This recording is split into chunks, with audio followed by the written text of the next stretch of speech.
was a time when Daniel thought success had a price, and he was willing to pay it all.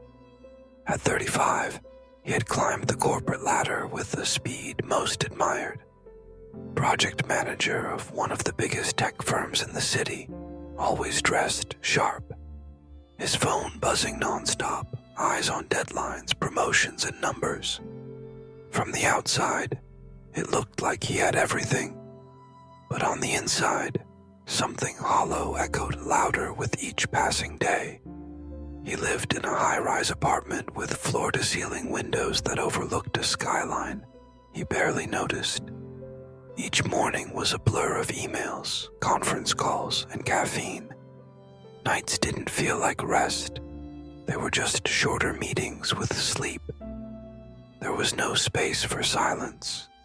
Even meals were often eaten in front of screens, half chewed and forgotten. He had missed his daughter's birthday again. That morning, when his ex-wife sent a photo of their little girl blowing out candles with a wish he wasn't there to hear, something in his chest tightened. Not pain exactly, just a cold sort of emptiness. He stared at the screen for a long time, trying to remember the last time he'd really smiled. Not the kind for LinkedIn posts or networking events, but a real, soul-deep smile. It was his boss who finally forced his hand. "You're taking a break, Daniel. That's not a suggestion. You look like hell." And just like that, a week's leave was shoved into his calendar. He felt panic more than relief. Time off. To do what? He didn't know how to stop. But with no choice, he booked a trip to a countryside village, 2 hours outside the city. A place he'd once heard about from a colleague. Quiet, barely online, and cheap. The drive there felt like slowing down time with the brakes that didn't quite work. His fingers twitched for signal bars. When he arrived, the silence was almost violent. No honking, no buzzing, just the rustle of wind and the occasional dog barking far away. He stayed in a modest guest house run by an elderly woman who offered warm soup and not much conversation. That first night, lying on a bed that creaked, staring at a ceiling without LED lights or sound machines, he felt more lost than he ever had in a boardroom. There was nothing to do but wait. For what? He didn't know. But something inside him, though faint, was beginning to stir. Not hope, not yet, but maybe the first question he had dared to ask in years. What am I even chasing? The next morning, Daniel wandered outside, unsure of where his feet were taking him. The village was small, dusty roads, wooden fences, chickens clucking in the distance. Everything moved slowly here, like even time had decided to take a breath. He noticed an old man sitting on a bench near a crooked tree, mending a fishing net with careful fingers. His clothes were faded, his shoes mismatched, but his face carried a kind of calm Daniel hadn't seen in years. The man looked up and nodded gently. "You're not from here, are you?" Daniel gave a half smile, shaking his head. The man patted the spot beside him, and without knowing why, Daniel sat down. His name was Eli. He lived in a small house at the edge of the village, just a short walk from the river. He didn't ask Daniel what he did for work or where he was from. Instead, he talked about the weather, the fish, the apples that would be ripe next week. It was strange at first, uncomfortable even, but the absence of expectation was refreshing. Over the next few days, Daniel found himself spending more time with Eli. They'd walk to the river, tend to his tiny garden, and share lunch under a fig tree. Eli always had something to offer. A boiled egg, some bread, a story. Daniel once asked, How do you live like this? Don't you ever feel like you're missing out? Eli had just smiled.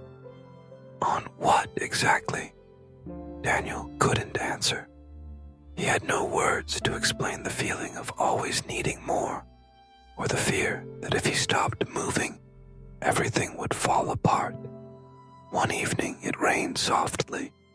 They sat on Eli's porch, sipping tea from mismatched cups. Eli spoke of his late wife, his grown son who visited when he could, and the joy he found in watching the seasons change. He didn't say it with sadness, just acceptance, like he had made peace with both the presence and the absence in his life. Daniel looked around. No TV, no notifications, no clock ticking loud with pressure. Just the rain, the tea, and a man who seemed full, not in possessions, but in presence. That night, Daniel couldn't sleep. He wasn't restless, just thinking. He thought of his cluttered apartment, the promotions he had chased, the dinners missed, the conversations avoided. He realized he had everything he once wanted, but none of what he now needed. In the quiet of that village night, something cracked open inside him. Something small, but powerful. A longing, not for more, but for less. Less noise, less pressure, less pretending. The final day came too soon. Daniel stood near the edge of the river, watching Eli cast his net with the same patient grace as always. The old man didn't talk much that morning. Neither did Daniel. There was nothing left to explain, and somehow that silence said more than words ever could. Daniel helped carry the morning's catch back to Eli's house. They cleaned the fish together, their hands moving in rhythm, like a slow and sacred ritual. Eli offered him a final meal, roasted fish, wild greens, and a hunk of bread. They ate under the same fig tree where they had shared so many quiet thoughts. Before he left, Daniel asked, "Eli, are you ever afraid that time's passing you by, that the world's moving on without you?" Eli looked at him with kind eyes and said, "Maybe, but I think it's more important that I'm not passing by myself." Daniel felt the weight of that. It settled somewhere deep in his chest, where ambition had once lived unchecked. He returned to the city, but something had shifted. He didn't quit his job or throw away everything he owned. It wasn't a dramatic change. It was slower, quieter. He started turning off his phone during dinner. He called his daughter every night. He made time for walks without purpose. And some weekends, he drove back to the village just to sit with Eli and hear the wind rustle through the trees. His co-workers noticed something was different. He smiled more, listened better, rushed less. One colleague joked, "You finally look like you're not trying to outrun your own life." He was still busy. The world didn't stop spinning, but he no longer let it spin him off course. Daniel had learned that happiness wasn't something you earned or achieved. It was something you remembered, something you returned to. A quiet place inside yourself, where enough was enough. Eli didn't teach him through lectures or lessons. He taught through being, through small actions, warm silences, and a life that needed no decoration to shine. Sometimes we meet people who hold up a mirror, not to show us what we are, but to remind us of what we've forgotten. Eli did that for Daniel, and maybe, through this story, he's doing it for you too. It's easy to believe that more will finally make us feel whole. But sometimes, it's in the stillness, away from the noise, beyond the hustle, that we find what we were truly missing. A shared meal, a simple smile, a quiet moment of being present. These are the riches we overlook.